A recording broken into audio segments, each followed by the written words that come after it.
नमस्कार दोस्तों, मैं हाजिर हूं झारखंड के प्रमुख समाचार पत्रों में छपी झारखंड के 24 जिलों की चुनिंदा बड़ी खबरों के साथ।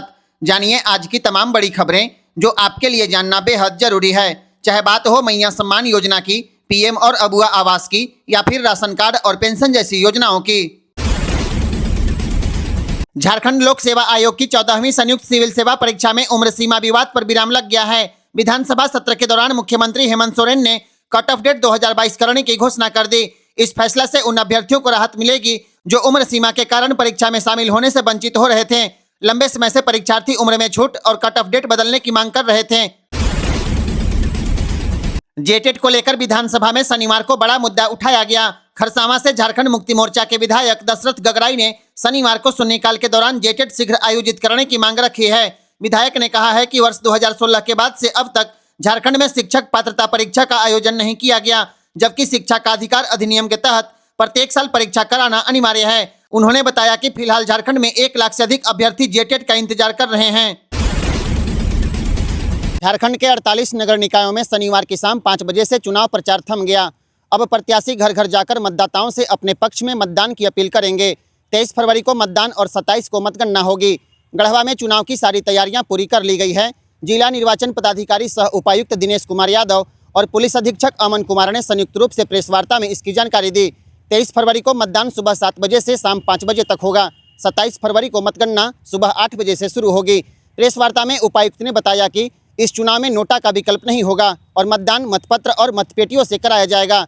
गढ़वा नगर परिषद के 21 वार्ड में 42, श्री बंशीधर नगर पंचायत के 17 वार्ड में 30 और मझियाव नगर पंचायत के 12 वार्ड में 17 मतदान केंद्र बनाए गए हैं। गढ़वा शहर के पुरानी बाजार इलाके में दिन दहाड़े बड़ी चोरी की वारदात सामने आई है। नरेश बाबू सराफ आभूषण दुकान में 2 युवक ग्राहक बनकर पहुंचे और करीब 20 लाख रुपए के सोने के गहने लेकर फरार हो गए।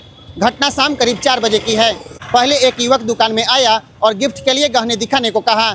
इसी दौरान दूसरा युवक भी पहुंचा और दुकानदार को बातों में उलझाया। मौका पाकर दोनों युवक लॉकेट, सिकड़ी और कान की बाली समेत गहनों का पैकेट लेकर फरार हो गए। दुकानदार के अनुसार चोरी हुए आभूषणों की कीमत करीब 20 लाख रुपए आंकी गई है। सूचना मिलने के बाद पुलिस घटनास्थल पर पहुंची और सीसीटीवी फुटेज खंगालते हुए आरोपियों की तलाश शुरू कर दी गई है। पुलिस का दावा है कि जल्द आरोपियों को गिरफ्तार कर लिया जाएगा। इधर सूचना मिलने के बाद गढ़वा विधायक सत्येंद्रनाथ तिवारी घटनास्थल पर पहुंचकर दुकानदार से पूरे मामले की जानकारी ली। रेलवे ने यात्रियों की सुविधा के लिए होली स्पेशल ट्रेन चलाने का फैसला किया है। यह ट्रेन रांची, पटना, गोरखपुर और गोंदिया को जोड़ेगी।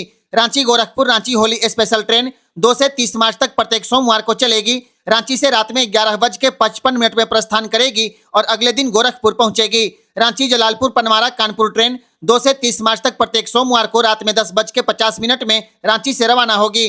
पटना चरलपल्ली होली स्पेशल ट्रेन 9 से 30 मार्च तक प्रत्येक सोमवार और बुधवार को चलेगी और यह ट्रेन रांची होकर जाएगी।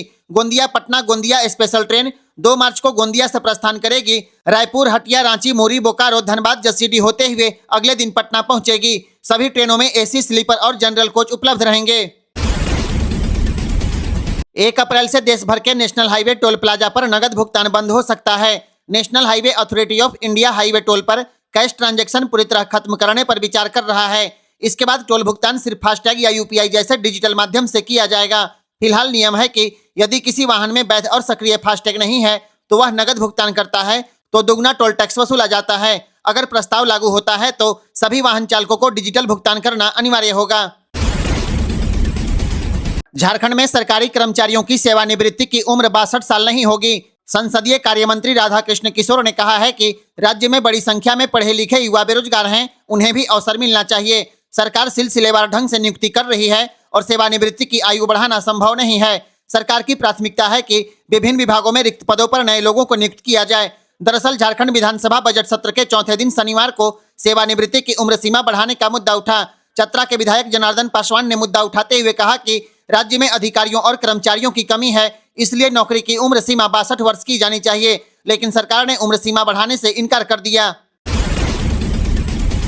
झारखंड में जमीन म्यूटेशन के मामले में लापरवाही पर अब कार्रवाई होगी। जाति, आय, निवास या अन्य प्रमाण पत्र बनाने के एवज में पैसे मांगे जाने पर सरकार सख्त है। विधानसभा प्रश्नकाल के दौरान मंत्री दीपक बिरुवा ने स्पष्ट कहा है कि यदि किसी भी अंचल अधिकारी ने म्यूटेशन के मामले में राइट टू सर्विस एक्ट का उल्लंघन किया है या तय समय पर उस पर कार्रवाई नहीं की है तो सीधे उन्हें जानकारी दें। उन्होंने कहा कि जाति आय निवास या अन्य प्रमाण पत्र बनाने में देरी हो रही हो या पैसे की मांग की जा रही है तो इसकी शिकायत उन्हें और संबंधित डीसी को दें। मंत्री ने कहा कि न तो किसी को पैसा देना है और न ही अनावश्यक इंतजार करना है। उन्होंने कहा कि अबुआ सरकार की पारदर्शी कार्यशैली से कोई समझौता नहीं होगा। यह जवाब विधायक नीरा यादव के प्रश्न पर उन्होंने दिया। झारखंड के सभी प्रवासी मजदूरों का चरणबद्ध तरीके से रजिस्ट्रेशन किया जाएगा। विधानसभा में प्रश्नकाल के दौरान राज्य सरकार ने यह आश्वासन दिया है। श्रम मंत्री संजय प्रसाद यादव ने बताया है कि प्रवासी मजदूरों के पंजीकरण के लिए विशेष अभियान चलाया जा रहा है। इसके साथ ही उन्होंने कहा है कि दूसरे राज्यों में श्रमिकों की मृत्यु होने पर पार्थिव शरीर को घर लाने के लिए दी जाने वाली सहायता राशि 50,000 रुपए से बढ़ाकर 5 लाख रुपए सहायता राशि बढ़ाने के प्रस्ताव पर मुख्यमंत्री स्तर पर विचार किया जाएगा। विधानसभा बजट सत्र के दूसरे दिन झारखंड में बड़ा ऐलान हुआ है। अब 11वीं और 12वीं कक्षा में पढ़ने वाली छात्राओं को भी सावित्रीबाई फुले किशोरी समृद्धि योजना का लाभ मिलेगा। सरकार के संकल्प में तकनीकी त्रुटि के कारण कॉलेज स्तर की छात्राएं अब तक योजना से वंचित थी। अब संकल्प में सुधार के लिए मामला कैबिनेट में लाया जाएगा। सरकार के अनुसार वित्तीय वर्ष 2024-25 में करीब 7 लाख छात्राओं को लाभ दिया गया। चालू वित्तीय वर्ष में 6,51,000 आवेदनों के निष्पादन की तैयारी है। अब तक 4,56,000 छात्राओं को छात्रवृत्ति का भुगतान हो चुका है। 26 फरवरी को राष्ट्रपति द्रौपदी मुर्मू के जमशेदपुर आगमन को लेकर कार्यक्रम में बदलाव हुआ है। पहले से तय कार्यक्रम के अनुसार राष्ट्रपति को कदमा स्थित श्री जगन्नाथ आध्यात्मिक एवं सांस्कृतिक धर्मार्थ केंद्र ट्रस्ट के भूमि पूजन समारोह में शामिल होना था, लेकिन अब जिला प्रशासन को मिली नई सूचना के अनुसार राष्ट्रपति बारेडीह स्थित मणिपाल टाटा मेडिकल कॉलेज के कार्यक्रम में भी शिरकत करेंगी। 2 कार्यक्रम जुड़ने के बाद सुरक्षा और ट्रैफिक व्यवस्था को लेकर प्रशासन अलर्ट मोड पर है। झारखंड के 13 जिलों में बादल गरजने के साथ हल्के दर्जे की बारिश हो सकती है। मौसम विभाग के अनुसार 24 फरवरी को बादल छाए रहेंगे और पूर्वी सिंहभूम, पश्चिमी सिंहभूम, सिमडेगा, सरायकेला खरसावां, रांची, बोकारो, गुमला, हजारीबाग, खुट्टी, रामगढ़, लोहरदगा, कोडरमा और धनबाद में कहीं कहीं पर गर्जन के साथ हल्के दर्जे की बारिश होने की संभावना है। 25 फरवरी को भी पूरे झारखंड में बादल छाए रहेंगे और कहीं कहीं गरज के साथ हल्के दर्जे की बारिश हो सकती है। 26 फरवरी को सुबह में कोहरा रहेगा जबकि दिन भर बादल बने रहने की संभावना है। इस दिन भी कुछ इलाकों में छिटपुट बारिश हो सकती है। गढ़वा जिले के रमकंडा प्रखंड का गंगा टोली यह गांव है। आज़ादी के 75 साल बीत जाने के बाद इस टोले में, इस गांव में जो है आज बिजली पहुंची है और यहाँ के लोग उजाले में जो है रात गुजार रहे हैं। अब इन्हें, इनके चेहरे पर खुशी भी है। इनके घर में जो है, जो बिजली को लेकर के जो परेशानी होती थी अब वह दूर हो गई है। यहाँ कुछ महिलाएं हमारे साथ खड़ी हैं, इनसे हम जानेंगे कि बिजली आने के बाद इनको क्या क्या फायदा जो है फिलहाल मिल रहा है। बरत बा बोल। हाँ बरत है नहीं आ गई बिजली हो हैं? हाँ घे कब अइलक बिजली? ये 10 दिन से होत बा। 10 दिन? हाँ 10 दिन पहले आ गई। हाँ मैंने पहला बारी गांव में अइलक। हाँ खुशी ही है। तो कैसे नहीं की खुशी। अच्छा बहन। हाँ कैसे नहीं खे आ गई तो पहला अनहरिया में रहा थी, जोर में रहा थी। अभी जोर में रहती है। हाँ रुआ कैसन लागत बा? बिजली आ गई लकराउर गांव में। हाँ तो आ नहीं तो मैंने कैसन खराब हो गई? खराब कैसे होता है? हाँ। खुशी ऊपर आओ का। अच्छा अब अभी जोर रहत बा घर। हाँ बोल बत्ती लगी लगता। हाँ काहे नहीं लगता है? तब हाथी तो नहीं आई है? काहे ना आवेला होते तो घूम जाता है वहाँ कैसे खाए पी लेते में हाथी आ घोड़ा आवत हाथी। अच्छा तब वो हाथी आई है? देखा कि आयन की नहीं। महिलाओं के चेहरे पर मुस्कान। 70-75 साल के बाद इस टोले में जो है पहला बार जो है बिजली पहुंचा है।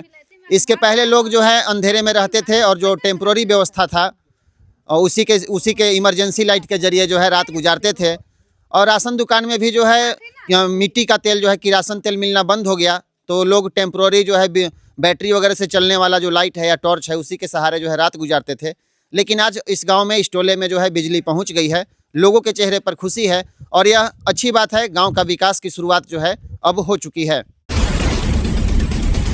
रामगढ़ जिले के युवाओं के लिए नौकरी का बड़ा मौका सामने आ गया। सिक्योरिटी कंपनी SIS लिमिटेड में 400 पदों पर सीधी भर्ती की जाएगी। भर्ती सुरक्षा गार्ड और सुरक्षा सुपरवाइजर के पद के लिए की जाएगी। चयनित अभ्यर्थियों को 18,000 से 27,000 रुपए तक का वेतन मिलेगा। मेडिकल इंश्योरेंस, पेंशन और अन्य की सुविधा भी दी जाएगी। 23 फरवरी से 27 फरवरी तक रामगढ़ जिले के मांडू घाटो यूनिट में भर्ती कैंप का आयोजन किया जाएगा। 18 से 45 साल के युवा भाग ले सकते हैं। कैंप में आधार कार्ड और 10वीं या 12वीं की मार्कशीट लाना अनिवार्य है। अधिक जानकारी के लिए स्क्रीन पर दिए गए नंबर पर फोन करें। झारखंड सरकार सभी जिलों में आधार अपडेट केंद्र खोलने की तैयारी में है। इससे आने वाले समय में लोगों को आधार कार्ड में सुधार के लिए रांची नहीं जाना पड़ेगा। फिलहाल आधार सुधार का मुख्य काम रांची मुख्यालय स्थित एजेंसी कार्यालय में होता है। विधानसभा में ध्यानाकर्षण के दौरान मंत्री दीपक बिरुवा ने बताया, राज्य सरकार केंद्र सरकार से आग्रह करेगी रांची स्थित आधार क्षेत्रीय कार्यालय का विकेंद्रीकरण करके हर जिले में आधार अपडेट सेंटर खोले जाएं। यह जवाब भवनाथपुर के विधायक अनंत प्रताप देव के ध्यानाकर्षण पर दिया गया। विधायक ने कहा कि ग्रामीण इलाकों में आधार बनवाना या उसमें सुधार कराना लोगों के लिए बड़ी परेशानी बन गया है। अब प्रस्तावित व्यवस्था लागू होने पर जिले स्तर पर ही आधार सुधार संभव होगा।